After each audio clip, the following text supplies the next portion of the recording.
여러분들은 은퇴 후에 보내는 일상들이 어떠신가요? 대부분의 50대, 60대들은 은퇴 후에 이런 이야기를 자주 합니다. 노는 것도 하루 이틀이지. 요즘은 너무 재미가 없습니다. 하루가 꼭 1년처럼 느껴집니다. 저도 마찬가지예요. 이젠 해외여행도 감흥이 없더라고요. 앞으로 못해도 30년은 더 살아야 하는데 하루하루가 정말 지겹습니다. 은퇴 후에 찾아오는 자유시간이 더 이상 즐겁지만은 않고 오히려 족쇄처럼 느끼시는 분들이 많다고 합니다. 우리가 은퇴를 하고 노년을 맞이하면 수면이나 배변, 식사 같은 필수 시간을 제외한 대부분의 시간이 자유입니다. 그런데 이 자유시간을 어떻게 보내야 할지 막막해 하시는 분들이 참 많습니다. 요즘은 100세 시대를 넘어 120세 시대라고 하는데요.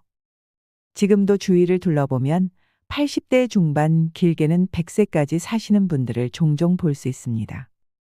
그런데 65세 이상 노인 80% 이상이 취미 생활로 TV 시청을 꼽는다는 것을 아시나요? 하루 종일 TV만 보는 것이 정말 즐거워서 하는 일일까요? 그들은 TV를 보면서도 노년의 시간이 참 막막하고 지루하다고 대답했습니다. 시간을 어떻게 보낼지 미리 생각해 두지 않으면 이처럼 은퇴 후 30년 이상의 긴 시간을 TV 시청으로 허무하게 흘려보낼 수도 있는 것입니다. 이분들도 젊어서 직장 생활이나 육아로 정신없이 살았을 때는 내가 노후에 이렇게 살게 될 줄은 미처 몰랐을 것입니다. 막연히 은퇴 후에는 편히 쉬면서 하고 싶은 것 하면서 살 수 있겠지 했을 것입니다. 하지만 그렇게 그리던 삶이 막상 노년에 펼쳐지니 그 시간 동안 뭘 해야 할지도 모르겠고 너무 막막합니다. 50대, 60대를 넘어선 우리 중장년 분들은 정말 부지런히 살아왔습니다. 뒤를 돌아볼 새도 없이 열심히만 살다 보니 막상 은퇴 후 자유가 찾아와도 놀아도 되나 놀면 안 될 것 같은데 하며 고민을 하십니다. 잘 노는 법을 성취하지 못했기에 하고 싶은 것이 있어도 막상 실천하는데 어려움을 겪습니다. 물론 처음 몇 년은 친구들도 만나고 여행도 다니며 하고 싶었던 것들을 하면서 신나고 좋을 때도 있었을 것입니다. 하지만 이내 막막해지는 시점이 오기 마련입니다. 먹고 살기도 힘든데 무슨 취미 생활이냐고 생각하시는 분들도 분명 계시리라 생각합니다. 하지만 아무런 취미 생활 없이 노후 생활을 보내게 되면 자존감이 낮아지고 우울증에 걸리게 될 확률도 높아지게 됩니다. 그래서 누구보다 빨리 늙게 되지요. 그렇게 되면 건강이 악화되고 병원에 방문하는 시간이 많아지는 악순환을 겪게 됩니다. 노화를 늦추려면 퇴직 후 지나치게 남아도는 시간을 잘 보내는 것이 중요합니다. 노후를 잘 보내는 것은 5060을 비롯한 중장년에게는 큰 도전일 수 있습니다. 하지만 지금부터라도 노후에 무엇을 할 것인가에 대해 생각하지 않는다면 노후에 다가올 장대한 시간은 축복이라기보다는 고통 그 자체일 수 있습니다. 그러므로 나 자신뿐만 아니라 우리 사회 모두가 재미있게 노후를 보내는 것에 더 큰 관심을 가져야 합니다. 성공적으로 준비하여 노후를 심심하지 않게 보내는 선배의 이야기를 들으면서 행복하고 지혜롭게 노후를 보내는 방법을 터득하시길 바랍니다. 더불어 돈 안 들이고 평생 할 수 있는 노후의 취미 생활도 함께 들으시면 좋겠습니다. 60대 이상 시니어의 취미 생활을 추천해 드리겠습니다. 몇 년 전 명예퇴직을 하시고 올해 70이 된 김씨 할아버지의 이야기입니다. 김씨 할아버지는 60대 중반에 은퇴를 하셨습니다. 할아버지는 드디어 사회와 가정으로부터 벗어났다는 해방감에 그동안 만나지 못했던 사람들도 만나고 여행도 다니시며 미뤄왔던 자유를 만끽하셨습니다. 그렇게 몇 년이 흘러서 다시 일상으로 돌아온 할아버지는 갑자기 앞이 캄캄해졌습니다. 인생이 너무 지겹고 막막하고 허무했기 때문이었습니다. 이유인즉슨 여행은 비용이 많이 들어 계속 갈 수가 없었고 그마저도 몇 번 반복하니 지겨워졌습니다. 그리고 친구를 만나도 정서적인 소모가 컸고 한 번 만날 때마다 들어가는 밥값 술값이 만만치 않았습니다. 또한 할아버지의 나이가 이제 70인데 막상 70이 되어 보니 젊었을 때 생각했던 70세와는 거리가 멀었습니다. 몸이 여기저기 조금씩 아프긴 했지만 사는데 크게 지장은 없었습니다. 그러면 적어도 앞으로 15년은 좋게 더 살 텐데 뭘 해야 하나.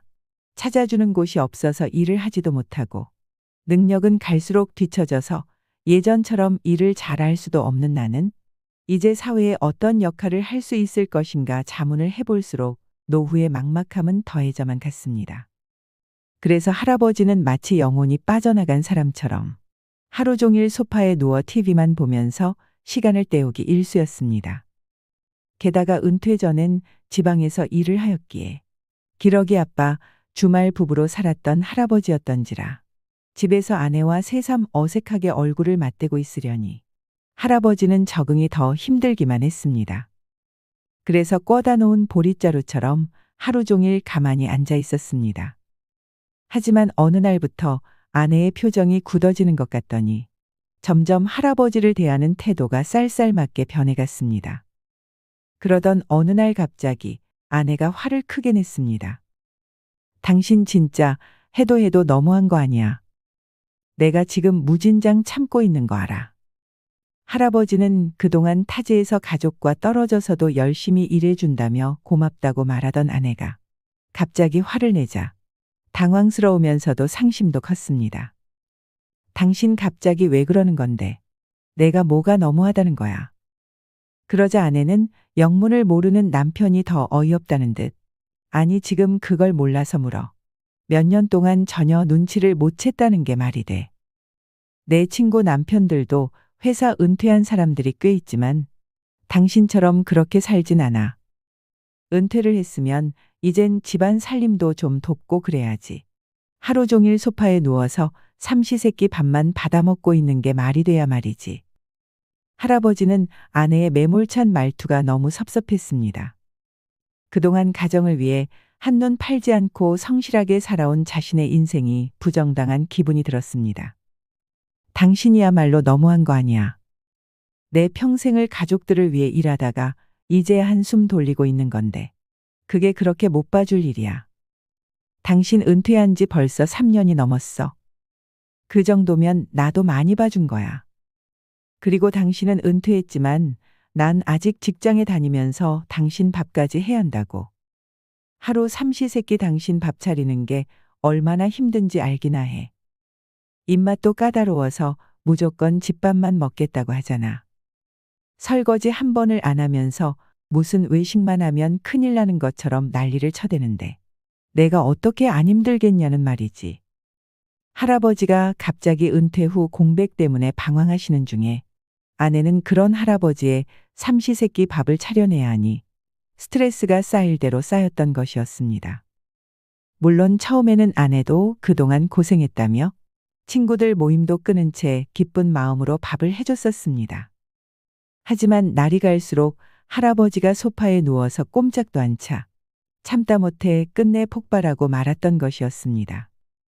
그래서 아내의 목소리는 점점 높아지고 있었고 거기에 할아버지도 질세라 같이 언성이 높아졌습니다. 그런데 다행히 보다 못한 딸이 중재에 나섰습니다. 엄마 우리 저녁은 외식할까? 엄마 좋아하는 콩국수 어때? 집에서 꼼짝도 않는 내 아빠가 잘도 외식하자고 하겠네. 그러면서 아내가 할아버지를 흘깃 바라보았습니다.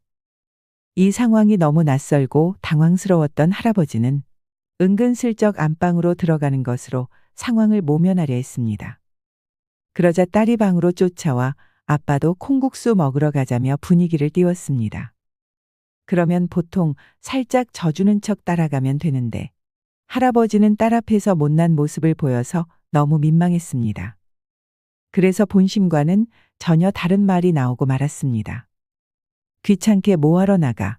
그냥 집에서 대충 때우면 될걸. 저거 좀 봐봐. 내가 밥순이도 아니고. 아주 미쳐요 미쳐. 아내가 다시 발끈하자 할아버지는 더 어쩔 줄 몰라서 안방에서 가만히 서 있었습니다. 그래도 이 상황을 해결하려 딸이 아내를 재차 달랬습니다. 엄마, 날씨도 덥고 기분도 풀 겸 그냥 콩국수 먹으러 가자. 엄마 콩국수 좋아하잖아. 아내는 딸아이의 말에 기분이 조금 풀렸습니다. 아이고, 남편보다 자식이 훨씬 낫네. 그리고 딸은 다시 안방으로 들어와서 할아버지에게 재차 외식을 권했습니다. 할아버지는 아내와 평생을 같이 살았지만 솔직히 아내가 콩국수를 좋아하는지도 몰랐습니다. 그리고 중간에서 딸아이가 애쓰는 모습도 안쓰럽고 전에 없이 화를 내던 아내의 기분도 풀어줄 겸 다 같이 콩국수를 먹으러 갔습니다.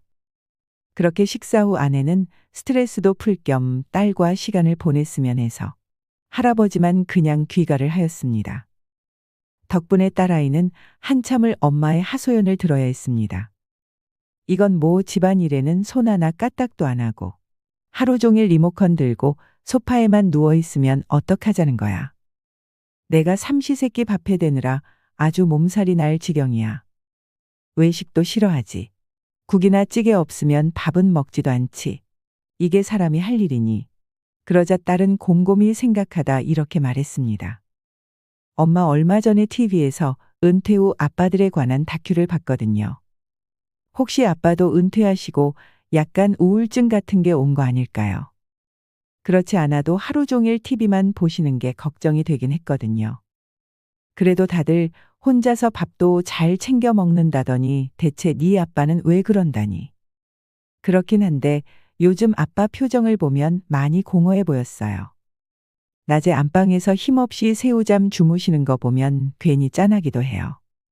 그렇게 모녀는 이야기를 좀 더 하다가 집으로 돌아왔고 집에 돌아온 딸은 할아버지에게 엄마가 지금 얼마나 힘들어하는지, 아빠가 없을 때 엄마가 얼마나 힘들었는지 설명해 주었으며 집에서 무기력하게 앉아있는 아빠도 너무 걱정이라고 염려해 주었습니다.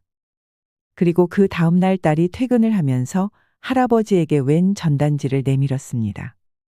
아빠, 이거 우리 동네 복지센터에서 하는 취미 수업이라.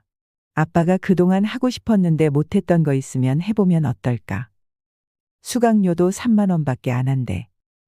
딸아이의 말에 할아버지는 정신이 번쩍 드셨습니다. 그동안 은퇴하고 할 일이 없어진 자신이 너무 허무하고 당황스러워 아내의 입장은 미처 생각 못했다는 자각이 드셨기 때문이었습니다. 하지만 딱히 취미도 없었고 좋아하는 것도 없으셨기에 할아버지는 어떤 수업을 들어야 할지 몰랐습니다. 그래서 무엇이든 일단 시작해 보자 싶어서 요리 수업을 들어보기로 했습니다. 그리고 그동안 혼자서 고생했을 아내를 위해 늦잠이라도 편히 잘 수 있게 내가 아침밥을 해주리라. 할아버지는 이렇게 결심하셨습니다. 그리고 다음 날 바로 동네 복지센터에 가서 요리 수업을 듣기 시작했습니다. 정말로 단돈 3만 원에 등록이 가능했습니다. 물화일체가 되어 있던 소파와 TV랑은 작별을 고했고 요리를 직접 해주겠다고 하니 제일 기뻐했던 건 아내였습니다. 그런데 더 놀라운 것은 할아버지한테 요리가 재미있다는 것이었습니다. 70년을 살고 처음 알게 된 사실에 놀랍기도 하고 신기하기도 하였습니다. 물론 아침을 짓겠다고 큰 소리친 첫날부터 요리를 잘하지는 못했습니다. 물을 적게 넣었는지 전기밥솥에 누룽지가 만들어졌습니다. 전기밥솥으로 누룽지 밥을 하는 사람은 당신이 처음일 거야. 아내는 박장대소를 하며 웃었습니다. 그날이 은퇴 후 처음으로 해맑게 서로를 쳐다보며 웃었던 날이었습니다.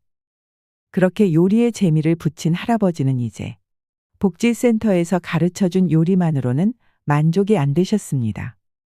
할아버지는 그날부터 유튜브에 있는 요리 채널이라는 채널은 다 듣고 지냈습니다. 마치 미지의 세계를 탐구하는 느낌이었습니다. 요리마다 써는 방법이 다르다니. 어슷썰기, 깍둑썰기, 채썰기, 돌려깎기 등등. 세상에 이렇게 재미있을 수가 없습니다. 할아버지는 이제 요리 재료도 신경을 쓰기 시작하셨습니다. 그래서 이번에는 옥상에 텃밭을 가꾸기 시작했습니다. 이것도 얼마나 재미있는지 몰랐습니다. 그 중에 제일 재미있는 게 방울토마토 키우기였습니다.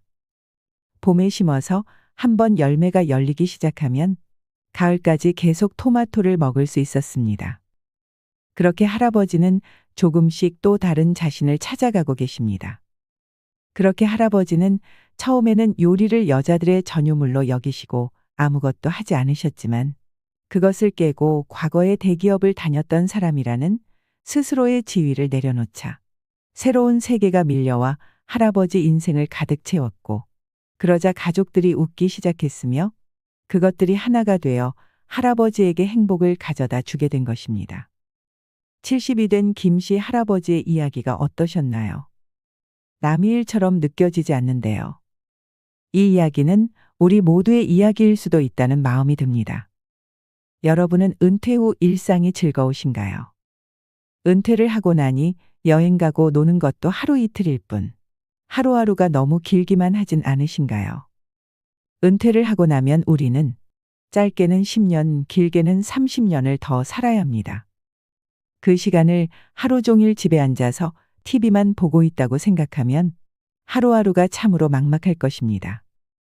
그래서 오늘은 노후에 돈이 많이 들지 않으면서 행복한 노후를 보낼 수 있도록 도와주는 취미 활동을 소개해 드리겠습니다. 오늘 말씀드리는 취미 생활 중에서 마음에 드시는 취미 생활을 한두 개만 꾸준히 하셔도 여러분의 노후가 더 이상 심심할 틈이 없다는 걸 알게 되실 거라 생각합니다. 오늘 영상을 통해 여러분의 노후가 재미있고 생기 넘칠 수 있기를 바랍니다. 여러분의 삶의 틈에 더 이상 외로움이 낄 자리가 없기를 기대합니다. 노후에 평생 할 수 있는 취미 생활. 첫 번째는 탁구입니다. 탁구는 유산소 운동과 근육 운동이 결합된 대중적인 스포츠입니다. 탁구의 제일 큰 장점은 다른 운동보다 근력과 체력이 덜 요구되어 남녀노소 모두가 같이 즐길 수 있다는 사실입니다. 과격하지 않으면서 운동량이 많은 것도 특징입니다. 시간당 칼로리 소비량은 강도 높은 자전거 타기, 수영, 달리기 운동과 비슷한 에너지 소비량을 자랑합니다. 30분당 300칼로리 이상을 소모하므로 다이어트에도 효과적입니다. 또한 심폐 기능을 강화하고 심혈관 건강에 좋습니다. 탁구를 한 달만 해도 숨쉬는 기능이 향상되고 체력이 높아지는 것을 느낄 수 있습니다. 또한 체내 지방 성분이 줄어들어 동맥 경화를 예방하고 혈관이 강화됩니다. 복근과 허벅지, 어깨, 종아리의 근육 발달에도 매우 좋습니다. 당뇨와 고지혈증, 고혈압 등 거의 모든 성인병은 혈관의 노폐물과 지방 성분 증가로 발생하는데 탁구를 하면 빠르게 없앨 수 있을 정도로 건강에 아주 효과적인 운동입니다. 또한 탁구는 저렴한 비용으로 즐길 수 있습니다. 실내에서도 할 수 있기 때문에 공간 제약과 날씨에도 영향이 적습니다. 계절에 상관없이 즐길 수 있어서 취미로 즐기기 좋습니다. 공간을 적게 차지하고 날씨의 영향을 받지 않는다는 것은 큰 이점입니다. 내가 운동하고 싶을 때 언제든 할 수 있다는 자유로움이 있습니다. 집중력도 높일 수 있고 안전사고나 부상 위험이 적은 스포츠이기 때문에 80대까지 나이가 들어도 무리 없이 즐길 수 있는 취미입니다. 지역 탁구 동호회에 가입하시거나 노인종합복지관과 지역 탁구장에 가셔서 배우셔도 좋겠습니다. 사람도 만나면서 건강도 챙기는 일석이조의 효과를 누리시는 것을 추천드립니다. 두 번째는 독서입니다. 주변에 도서관이 있다면 독서를 취미 활동으로 삼는 것은 정말 좋습니다. 딱히 돈을 들이지 않고도 여러 가지 책을 다양하게 읽을 수 있어서 좋습니다. 매일 책을 조금씩 읽는 것만으로도 두뇌의 정신활동이 자극이 됩니다. 한 연구에 따르면 독서는 뇌의 노화 방지에 높은 효과가 있기 때문에 알츠하이머 및 치매와 같은 정신장애를 늦춘다고 합니다. 독서는 뇌를 자극하고 활동성을 유지하여 뇌의 힘과 능력을 유지할 수 있습니다. 특히 노년기에는 육체적으로 제약이 있기 때문에 다양한 경험이나 여행을 하고 싶어도 힘에 부치는 순간이 올 때가 있습니다. 그럴 때 독서는 무리 없이 할 수 있는 노년의 취미 생활이 될 수 있습니다. 우리는 책 한 권으로 다양한 사람을 만나고 세상 어디에든 갈 수 있으며 내가 경험해 보지 못한 것을 체험해 볼 수 있습니다. 요즘에는 짧은 영상이나 자극적인 영상 등 주변에 노출되어 있는 많은 것들이 우리의 집중력을 떨어뜨리고 게으르게 만듭니다. 하지만 꾸준히 독서를 하면 뇌를 늙지 않게 만들고 집중력을 향상시킬 수 있습니다. 더불어 노후의 독서는 무언가에 몰두할 수 있는 정신적인 공간을 제공하면서 노년에 찾아오는 걱정들을 덜어주는 역할을 합니다. 매일 책을 10장씩이라도 읽는 습관을 들이셔서 건강하고 젊은 뇌와 정서적 안정감을 얻으시길 바랍니다. 우리의 뇌는 책을 계속 읽으면 책을 좋아하는 뇌로 바뀐다고 합니다. 꾸준히 책을 즐기다 보면 정신력과 통찰력이 깊어진다는 것을 덤으로 느낄 수 있을 것입니다. 이처럼 독서는 노후에 꼭 필요한 취미 활동입니다. 세 번째는 걷기입니다. 걷기는 노후에 할 수 있는 최고의 운동으로 가장 기본적이면서도 인기 있는 운동 중 하나입니다. 돈 안 들이고 평생 할 수 있는 노후의 취미 생활 중 1위는 걷기라고 하는데요. 나쁜 콜레스테롤과 중성지방 수치를 떨어뜨려 심혈관계 질환 예방에 도움이 됩니다. 걷기만 해도 병이 낫는다. 아프지 않고 오래 살려면 무조건 걸어라 라는 말도 있습니다. 걷지 못하게 되는 순간, 화장실을 스스로 갈 수 없게 되는 순간, 인간의 존엄은 무너지게 된다는 말도 있듯이 노년에 거동하고 걷는 것은 정말 중요합니다. 특히 요즘에는 맨발 걷기가 대세인데요. 맨발 걷기는 발바닥 전체를 지압하는 효과가 있어서 혈액순환을 촉진하고 신진대사를 활성화해서 보이지 않는 몸속 건강을 지키는 데 이롭습니다. 요즘 주변을 둘러보면 맨발 걷기의 기적을 경험하신 분들이 많은 것을 많이 볼 수 있습니다. 노년에는 맨발 걷기도 정말 추천드립니다. 걷기 운동은 수면 호르몬 분비를 촉진해 수면의 양과 질을 동시에 개선시킬 수 있으므로 평소 불면증이 있는 사람에게 효과적입니다. 노년에 찾아오기 쉬운 우울증 예방 완화에도 큰 도움이 되는데요. 맑은 공기를 마시고 햇볕을 쬐면 행복 호르몬이라고 불리는 세로토닌 분비가 촉진되어 불안감과 우울감 등이 완화됩니다. 중년 여성들이 흔히 겪는 갱년기 증상 완화에도 큰 도움이 됩니다. 몸이 나빠지는 걸 막고 지금의 건강을 유지하는 데는 걷기만한 운동이 없습니다. 꾸준히 걷는 습관이 쌓이면 인생 후반을 보다 건강한 모습으로 살아가실 수 있을 것입니다. 네 번째는 그림 그리기입니다. 어느 한 연구에서는 그림 그리기는 기분을 좋게 만드는 신경 전달 물질인 도파민을 증가시키고 스트레스 호르몬을 줄여준다고 합니다. 실제로 저도 그림 그리는 취미를 가지고 있는데요. 그림을 그릴 때 복잡한 마음과 우울한 감정이 달아나고 어느새 침착해집니다. 그림 그리기는 손의 신경을 자극하는 운동적 요소가 뇌를 자극하여 두뇌 운동에 좋습니다.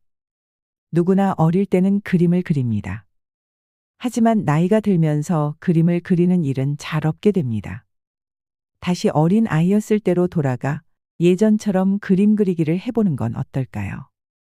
옛날 생각도 나고 신나고 재밌지 않을까요? 그림 그리기는 도전해볼 가치가 있습니다. 우리가 어렸을 때 했던 것이니 다시 그림을 그린다고 해도 이상할 것이 하나도 없습니다. 미국 알츠하이머 협회에서는 미술을 할 때 불안감이나 우울증이 완화된다고 하는데요. 치매 환자 대부분은 전에 미술 공부를 한 적이 없지만 그림을 그리기 시작하면서 놀랄 정도의 창의적인 그림을 그려내며 증상이 좋아졌다고 합니다. 실제로 그림 그리기는 치매 전 단계인 경도인지 장애에 걸릴 확률을 70% 이상 낮춘다는 연구 결과가 있습니다. 그림을 그리다 보면 성취감을 느낄 수 있을 뿐만 아니라 기억력 증진에도 큰 효과가 있습니다. 또한 그림을 그리면서 시각적 공간적으로 사물을 바라보고 표현하는 연습을 하게 되는데요. 그림을 배우면서 언어적인 요소는 물론 팔과 손가락 관절을 미세하게 움직이는 운동적 효과까지 얻을 수가 있습니다. 그림을 꾸준하게 배워놓으면 붙들 힘만 있어도 노후의 평생 취미로 삼을 수 있습니다. 장소에 구애받지 않고 적은 재료로도 얼마든지 가능하기 때문에 노후에 접근이 쉬운 취미 중 하나입니다. 어렵게 생각하지 마시고 부담 없이 그림을 그려보시길 바랍니다. 다섯 번째는 자전거 타기입니다. 자전거 타기는 50대에서 60대 분들께 추천드리는 취미입니다. 자전거 운동은 가장 대표적인 유산소 운동입니다. 자전거를 타면 허벅지와 종아리 코어 근육을 많이 사용하게 되는데요.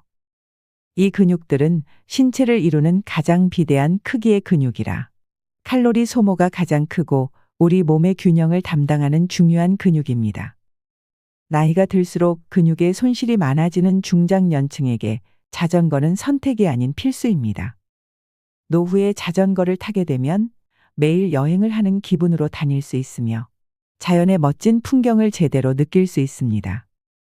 일상의 무료함을 달래기에는 이만한 운동이 없습니다. 나이가 들수록 해야 하는 운동 중 하나로 꼽히고 있는 이유입니다. 또한 자전거는 무릎 관절에 아주 좋은 운동입니다.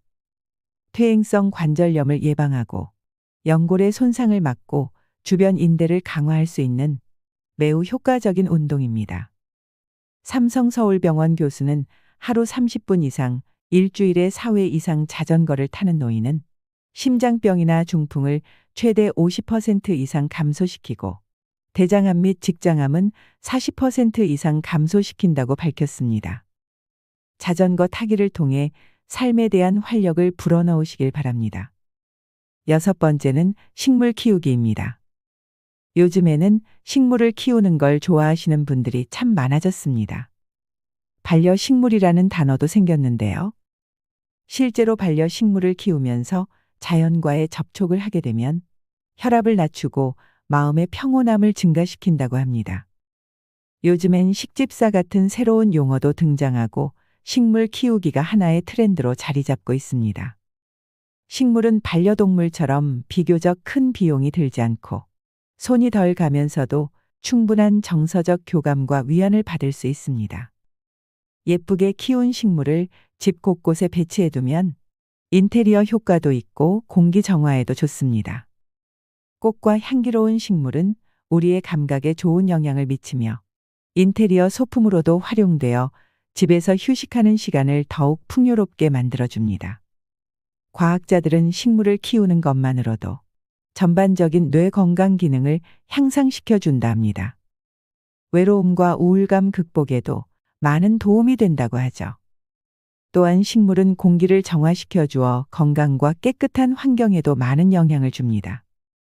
식물 키우기는 나이와 상관없이 누구나 손쉽게 접근할 수 있는 취미이기 때문에 정적인 취미를 찾으시는 분들에게 제격입니다. 집이나 근처 텃밭에서 식물을 키워보시는 것도 좋은 취미 생활이 될 것 같습니다.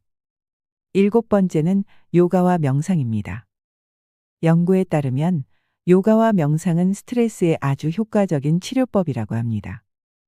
스트레스는 신체에 미치는 영향이 어마어마한 만큼 부정적인 결과를 불러올 수 있습니다. 요가와 명상은 내 몸을 살피는 동시에 휴식도 할 수 있는 최고의 취미입니다.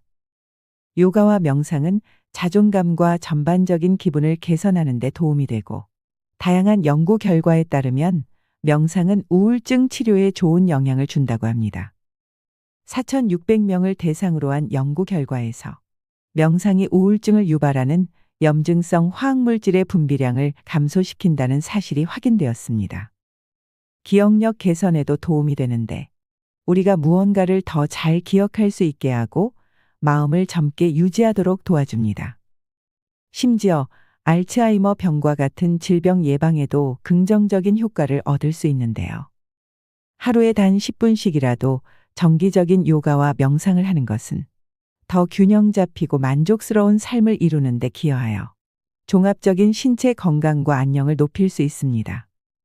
특히 요가를 하면서 취하는 여러 자세들은 근육뿐만 아니라 뼈를 하나로 묶어주는 힘줄과 인대를 강화해 줍니다. 요가와 명상은 젊은 사람뿐만 아니라 나이가 든 사람에도 적극 권장되는 취미 활동입니다. 여덟 번째는 수영입니다. 전문가들은 건강하게 장수하는 비결 중에 하나로 수영을 꼽는데요. 수영은 근육과 뼈 건강을 유지하고 혈액순환을 촉진시켜 체내에 있는 독성 물질을 제거하며 건강한 노후를 위한 기반을 마련하는 데 도움을 줍니다. 실제로 수영을 하는 사람들은 그렇지 않은 사람보다 낙상 사고를 겪지 않는다고 합니다. 그러므로 수영의 가장 큰 장점은 우리 몸에 있는 많은 근육을 효율적으로 사용한다는 것입니다. 물속에서 하는 운동이기 때문에 관절에 무리를 주지 않으면서도 평소에 잘 사용하지 않는 팔과 어깨 등의 근육을 사용합니다. 수영을 1시간 동안 하면 걷기의 3배인 700칼로리를 소비하게 됩니다. 수영보다 다이어트에 더 효과적인 운동은 많지 않다고 하는데요. 이런 이유로 다이어트를 목적으로 수영을 선택하는 사람들이 많다고 합니다. 노인의 경우 기구를 사용하는 고강도 운동은 연골 손상으로 부상의 위험이 있지만 수영은 무중력 운동이라 안전한 운동입니다. 갓 태어난 아기부터 체력이 저하된 노인까지 즐길 수 있는 평생 스포츠라고 불리는 수영을 취미로 시작해 보시는 건 어떨까요? 9번째는 사진 찍기입니다. 아무래도 사진을 찍다 보면 다양한 장소에서 여러 가지 환경을 찍고 싶어 하실 텐데요. 특히 풍경 사진을 찍게 되면 산과 바다 등 풍경들을 구경하며 사진을 찍는 것이 의미 없이 운동만 하는 것보다 훨씬 지루하지 않고 보람차고 건강한 몸을 갖게 도와줍니다. 사진 찍기의 또 다른 장점은 인내심을 기를 수 있다는 점입니다. 내가 원하는 사진을 건져내기 위해선 알맞은 장소에서 한순간의 장면을 포착해야 하는데 그런 사진을 만들어내기 위해서는 여러 시행착오를 겪으며 인내심이 길러지는 것 같습니다. 그렇게 해서 건져낸 사진이라면 말로 이룰 수 없는 성취감이 당연히 따라오게 됩니다.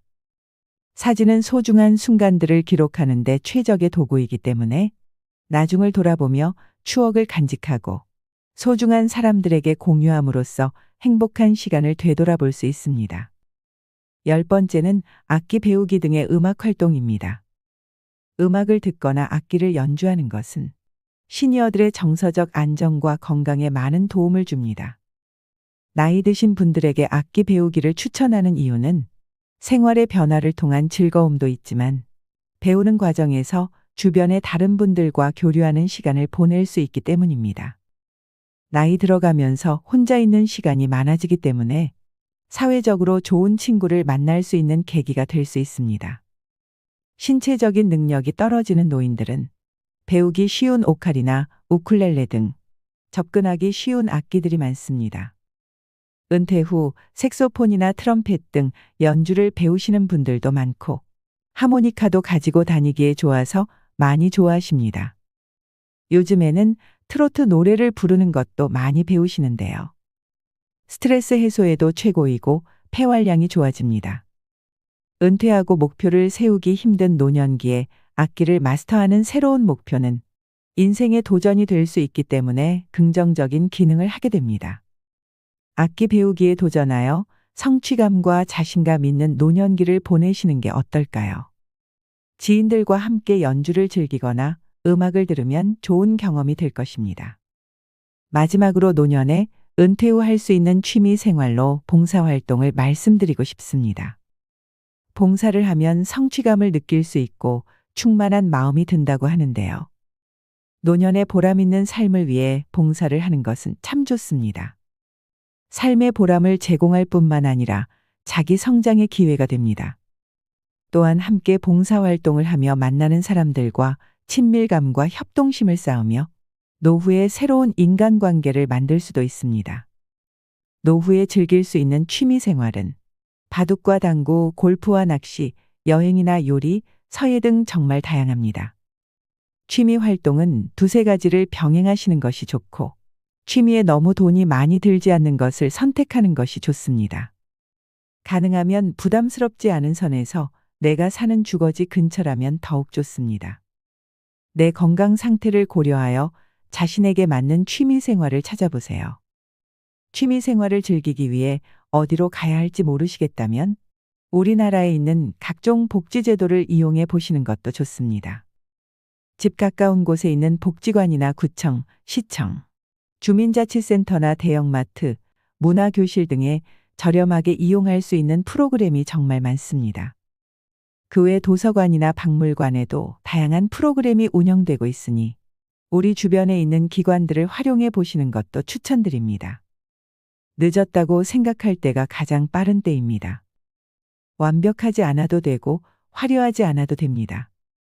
무엇이든 본인이 편안하고 마음에 맞는 것이 최고의 취미입니다. 우리 시니어 연구소 구독자분들 모두 행복한 노후를 만들어 가시길 바랍니다. 멋진 노년, 지혜로운 인생을 언제나 응원합니다. 이상으로 시니어를 위한 모든 것, 시니어 연구소였습니다.